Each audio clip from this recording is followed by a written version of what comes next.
আসসালামু আলাইকুম। প্রিয় শিক্ষার্থীরা, নবম শ্রেণী ইসলাম শিক্ষা আরও একটি নতুন পর্বে তোমাদেরকে স্বাগতম। আমরা এই পর্বে আলোচনা করব ইসলাম শিক্ষা বইয়ের প্রথম অধ্যায় পৃষ্ঠা নং 24। পৃষ্ঠা নং 24 যে কাজটি রয়েছে তা এই পর্বের সমাধান করিয়ে দেওয়া হবে। কাজটি হচ্ছে প্রতিফলন ডায়েরি লিখন।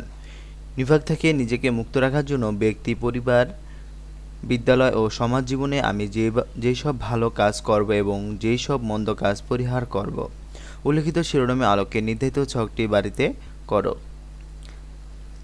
ক্ষেত্রসমূহ: যেসব ভালো কাজ করব, যেসব মন্দ কাজ পরিহার করব, ব্যক্তিগত জীবনে, পরিবার, বিদ্যালয়, সমাজে।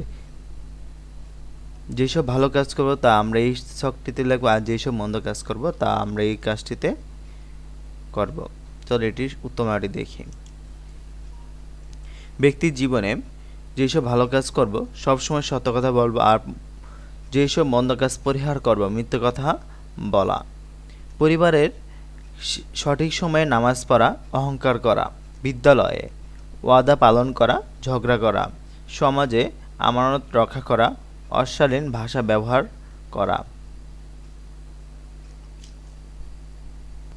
আমরা এই পর্বে ভিডিওতে এই পৃষ্ঠা নং 24 যে কাজটি রয়েছে তা সমাধান করিয়ে দেওয়া হয়েছে। পরবর্তী পর্বের ভিডিওতে